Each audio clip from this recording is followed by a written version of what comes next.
The crisis in Houston continues, but at least the rain has stopped. President Trump wins the hearts of many Texans. I'll show you how. ISIS cut a deal with the Lebanese and the Syrians. Inconceivable. And guess who is in the lead of cable news anchors? I'm Randall Terry. This is Voice of Resistance.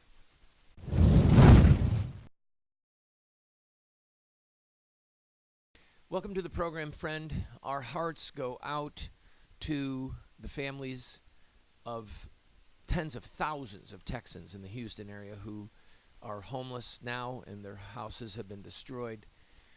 The death toll is at 30 and will continue to rise as bodies are uncovered. It is an absolutely horrific disaster. By the way, I want to encourage you, for those of you who intend to give money to help down there, do your due diligence. Do the research on groups that you intend to give money to and see what percentage of the money that you give actually goes to victims. Because some places that you send money have a very high portion of the money that goes to the actual relief, and others have a very high portion that goes to overhead and salaries. So use wisdom. All right. First, I want to show the president's clip. He arrived in Corpus Christi, and here is what the nation saw. In case you missed it, I want you to see it. Thank you, everybody. Thank you. Thank you, everybody. Thank you.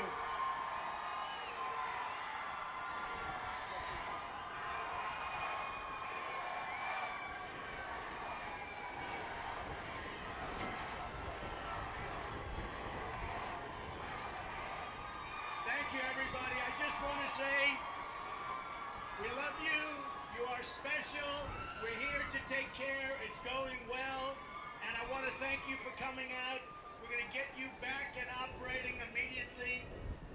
Thank you, everybody. What a crowd. What a turnout. I want to thank our governor. Your governor has done a fantastic job. Governor Abbott, thank you very much. Who's right here someplace? He's right here. So we just want to thank your governor, Senator Cruz, Senator Cornyn, everybody, Dan. We want to thank the whole group. This has been a total cooperative effort. Again, we will see you soon. I will tell you, this is historic. It's epic what happened. But you know what? It happened in Texas, and Texas can handle anything. Thank you all, folks. Thank you. Thank you.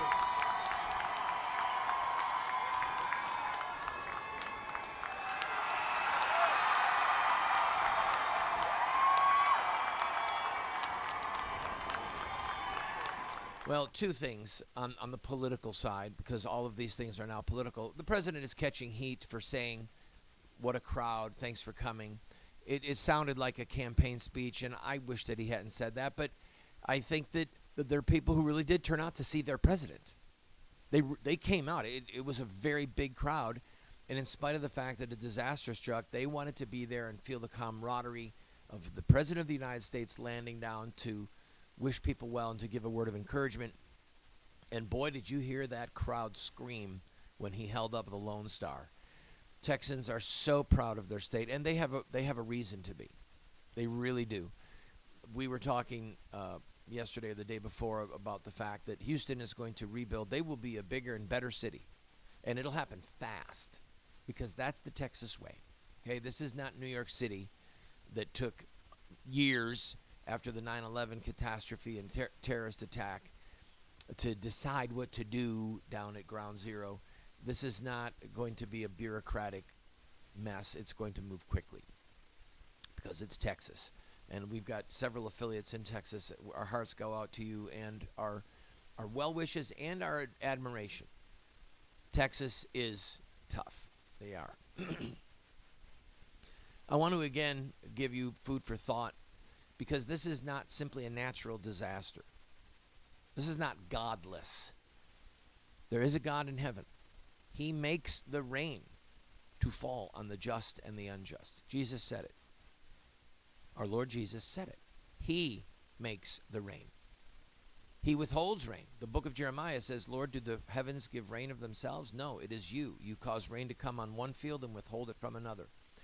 So we may not know in this life some of the reasons, the eternal reasons that God himself had for bringing this deluge of water.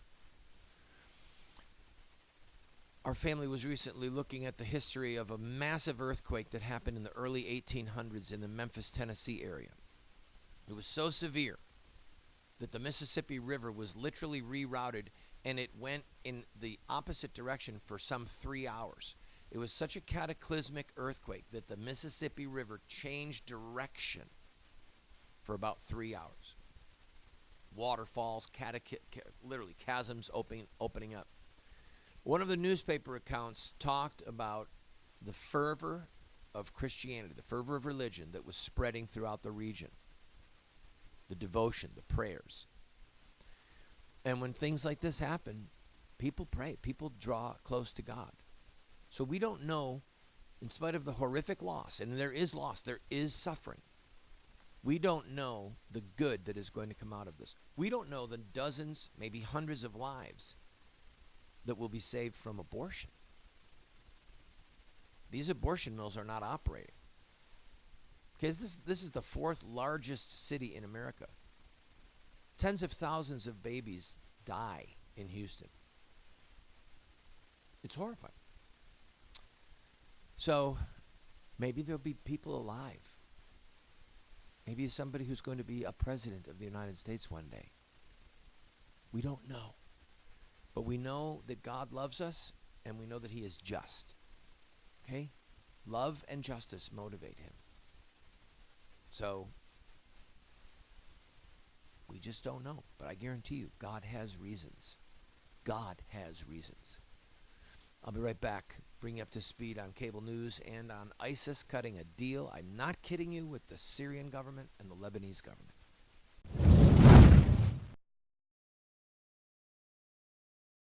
Today, many so-called Christian intellectuals believe that the God of evolution used billions of years of death and destruction to evolve the bodies of the first human beings. Then, they simply declare the theory of evolution as fact to justify their unproven scientific fallacies. By the grace of God, more and more Catholics are rejecting this modern-day mythology in favor of the traditional doctrine of creation, as recorded by the Bible, and believed and taught by all the fathers and doctors of the Church. To find out how sound theology and natural science confirm the sacred history of Genesis, visit the Colby Center for the Study of Creation, and be sure to check out our bookstore, which has titles like I Have Spoken to You from Heaven, A Catholic Defense of Creation in 6 Days, and A Catholic Assessment of Evolutionary Theory. That's the Colby Center for the Study of Creation.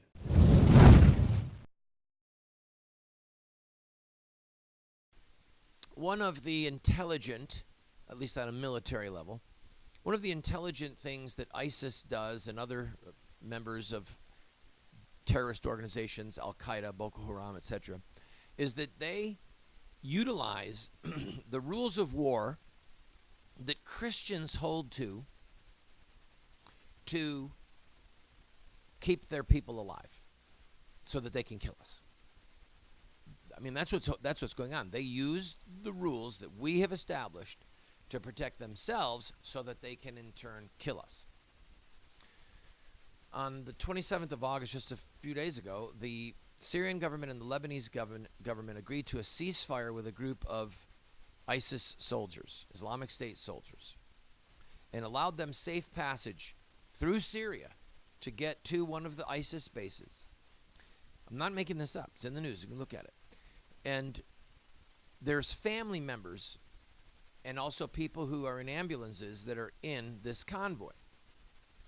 Now, when they return, when they get to their ISIS base, they're going to resume hostilities. They're going to continue to try and kill Muslims who are not devout, and they're going to try and kill Christians, and they're going to try and kill Americans and foreigners. That's what they're going to do. So the United States government said, we weren't part of that deal, and we're discussing attacking the convoy. But the colonel that was interviewed said, however, we're checking to see how many civilians are there. Now, I've discussed this on this program many times. They are knowingly putting women and children and injured people in that convoy with the assurance, at least the strong hope, that we will not attack the convoy because we don't want civilian casualties. Now, they'll kill civilians. They will rape women. They will kidnap little girls. They will behead old men. They will kill people because of their religion. All right?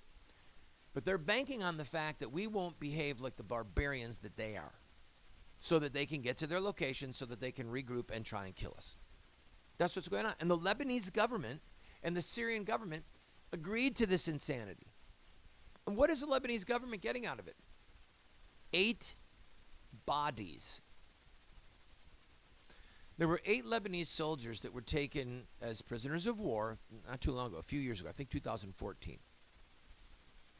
And they're all dead. That means that ISIS killed them.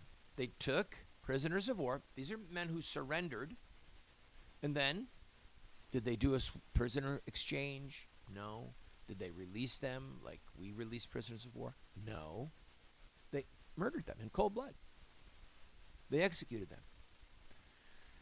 Now, Muhammad gave instructions, and his generals gave instructions, that Muhammad, the founder of Islam, about what to do with captives of war. And Sharia law is very specific. You can look it up yourself. But it says that prisoners of war, here are the options. Number 1, they are given a chance to convert to Islam. Number 2, they can be made into slaves. Number 3, they can be ransomed for money. So you'll see ISIS in their magazine putting pictures of hostages saying that for $1 million we'll release this person. And they will release them. If they get the money, they'll release them. Because that's the example that Muhammad did. He took hostages and then ransomed them for money. Muhammad did that. And then the 4th option is to just kill them. And it's up to the caliph or to the leaders of the Islamic State, the leaders of the Islamic army, what they do. These are the rules of Islamic warfare, friends. I didn't make it up. You didn't make it up. And it doesn't matter what we wish it was. Those are the rules. And so the Lebanese had 8 soldiers who surrendered. They were taken as prisoners of war, and they were murdered. Now, some of them might have been Shiites. And, of course, ISIS is a Sunni Muslim organization, and the Sunnis and the Shiites have been at civil war for almost 1,300 years. They both think that the other is not a true Muslim, and so they're vindicated to murder each other. Or some of them would have been Christian soldiers, perhaps, because Lebanon used to be a predominantly Christian nation in the recent past. So it's very likely that some of these soldiers were Shiites or were Christians, or they might have been Sunnis, and then the Islamic State said, if you think you're a Sunni but you tried to kill us, you're a traitor, and we're going to kill you. In any event, the Lebanese are getting 8 dead bodies in exchange for letting some 600 terrorists get safe passage. Does anyone besides me think that that's a bad deal? Yes, I think the United States should strike the convoy and kill every last person there. And we would grieve for the women and children that are there, but believe me, they know what they're doing. The women know. If there are children in the convoy, they wouldn't have an understanding. But the women know. The women know that they are a part of an army, and that their purpose in being in that army is to be a shield. I've got to take a break. We'll be right back. Talk to you a little bit about guess who's in the lead of cable news anchors. This is shocking.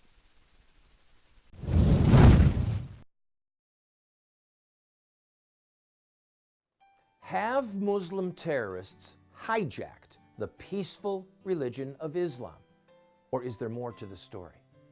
The answer lies in the life of one man, Muhammad, the founder of Islam. Muslim terrorists see themselves inside a 1,400-year-old story, a narrative that focuses on specific events in the life of Muhammad. We are going to look at Muhammad's life using their most sacred literature. We will look at Muhammad at the Battle of Badr. We'll see him deal with those who mock him. We'll see the times when he used deception. We'll witness Muhammad's anti-Semitism. And yes, we will discuss Muhammad and his teachings concerning sex, slavery, and jihad. Friend, If you want to understand Islamic terrorism, get this series today.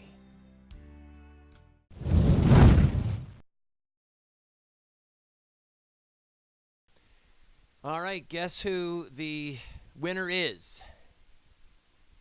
I'm talking about who the #1 watched news anchor for cable news is. You ready? Rachel Maddow. If you're not familiar with who she is, I suggest you watch one show. That's all I can take. But she came in last month at 2.8 million viewers, just below it, and Sean Hannity came in at just below 2.7 million. Now, Sean has been at the top for quite a while. The last 2 months, she has won. She's a maniacal left-wing, pro-baby killing, hates me, pro-homosexual marriage, hates Donald Trump's presidency. I mean, she is an ideological broadcaster. Sean Hannity is an ideological broadcaster. I am an ideological broadcaster. And the moral of the story that I want to focus on for a minute is that most, if not all, news and commentary broadcasting is ideological. The questions that are asked, what's covered? It's political and it's ideological. I'm going to make an illustration. And by the way, I want to do this because the chances are, if you're a regular viewer of this program, you do so because you like hearing about the news, but you also like the commentary and the analysis of the news. And I appreciate the honor of being on this network and the honor of being in your home and the privilege of having you watch this show. But I want you to understand that all broadcasting is ideological because it depends on what you focus on. For example, if a journalist went into a Nazi concentration camp, if they were a propagandist for the Nazi government, they would go in and they would talk about the cleanliness of certain facilities, the efficiency. They would talk about how the prisoners were being taken care of, what the food rations were. They would also talk about the fact that the Jews are getting their just desserts because they were the cause of the Germans' defeat at the end of World War I. This is what the propagandist would say. He'd be lying, but his ideology and his worldview would dictate what he wrote about and what questions he asked, and also would dictate what he ignored, what he didn't cover. And then if you were an American journalist and somehow got into the concentration camp, or a British journalist, or a Jewish journalist who somehow escaped and then told stories, well, the coverage that that person would give would be very different because of the ideology, because of the worldview. So I'm at least thankful that we now see, in really stark terms, if you watch a Rachel Maddow show and then watch Sean Hannity, record them both, and then watch both of them for 2 or 3 days running, look at the stories that are covered, the people who are interviewed, and what's not covered by one or the other of them, who's not interviewed, and look at the conclusions of the host. If you watch Sean Hannity, you'll think that Trump had nothing to do with cutting a deal for the Russians to get him elected. And if you watch Rachel Maddow, you think that Vladimir Putin himself put Trump in the White House. I mean, I'm exaggerating on both, well, at least on the Rachel Maddow side, I'm exaggerating. We cannot trust people who do not have a proper ethical compass. I want you to understand that. I beg you to retain, if someone is a pro-abortion journalist, I don't care if they're Charlie Rose, I don't care if they're Leslie Stahl, I don't care if they're Dan Rather, Connie Chung, all of these people who have interviewed me, I believe they've all interviewed me. I know that the last 3 CBS ones did. Oh, no, not Charlie Rose. He hasn't interviewed me yet. If they believe that it's okay to rip a child's head off and for that child to be discarded in an unmarked grave or in a, I don't even want to talk about it, they're so messed up that they could not possibly ever cover the news properly on a consistent basis because they don't understand what's news. If someone doesn't understand that thou shalt not murder means it, and that the crime of murder is newsworthy, and that you have to cover it as a crime rather than a choice or a freedom, then you can't trust them to deliver for you and to you what is news, what's important, what's going on. So Rachel Maddow earned it. One other quick thing. I know we're about to be out of time here. Billy Bob's telling me we've got to go. But listen, I want one other thing. In the age group 18 to 49, Rachel Maddow wins. She beats Sean Hannity. More young people get their news from Rachel Maddow than any other news source in all of cable television. That is terrifying. Terrifying. Because it means that their brains are screwed up. That they would trust her shows that their ethical compass is messed up. And that is frightening to me because those people vote. Those people have power and influence in this country. And those people, by and large, are committed to continue the shedding of innocent blood, the desecration of marriage, the theft of people's property through our socialist agenda. It's scary that Rachel Maddow is number one in cable news. I'll be right back. Don't go away.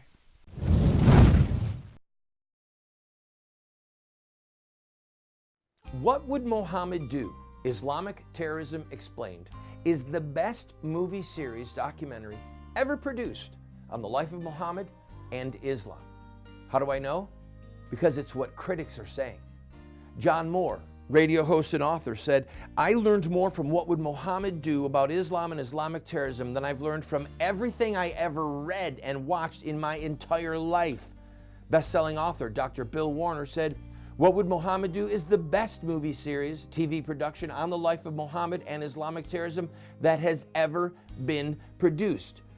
Friends, this is what the experts are saying. No one has ever done what we've done. I encourage you to get 1, 2, 4 copies. Call 304-289-3700. That's 304-289-3700, or order it at the address or the website that you see on the screen. Friend, we have a series that will help you and those you love to have an impact on this country. It's called Insurrecta Nex. That's Latin for revolution against the killing of innocent people. This is the history, the philosophy, and the theology of social revolution in America.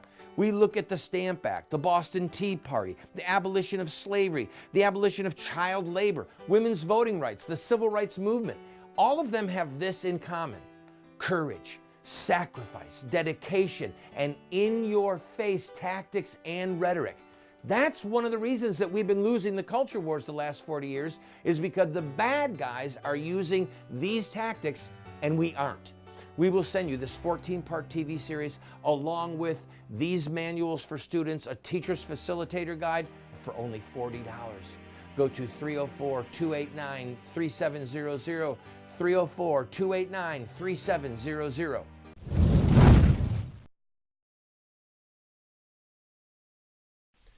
President Trump has been insisting that Congress fund the wall. And there was some discussion about him allowing government to shut down, and not if they don't increase, they have to increase the federal debt ceiling.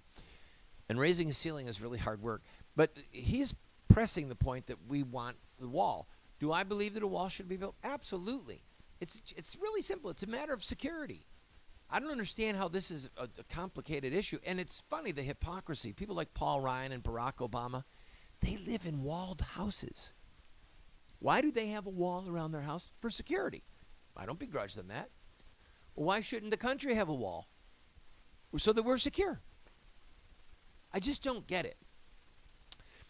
I want to remind you that the election of President Trump, if you're happy about that and what it means, that to not have Hillary as our president right now, the election of President Trump was a reprieve, and it has also turned out to be like throwing a light switch on in a rat-infested hull of a ship.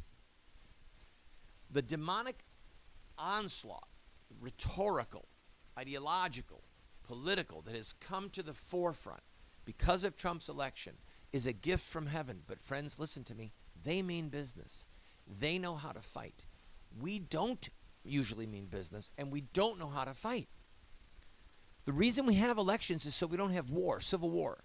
So we need to push and fight and shove in the political realm as much as the other people are, because if we don't, the reprieve of President Trump is going to prove nothing in the long run. God bless you.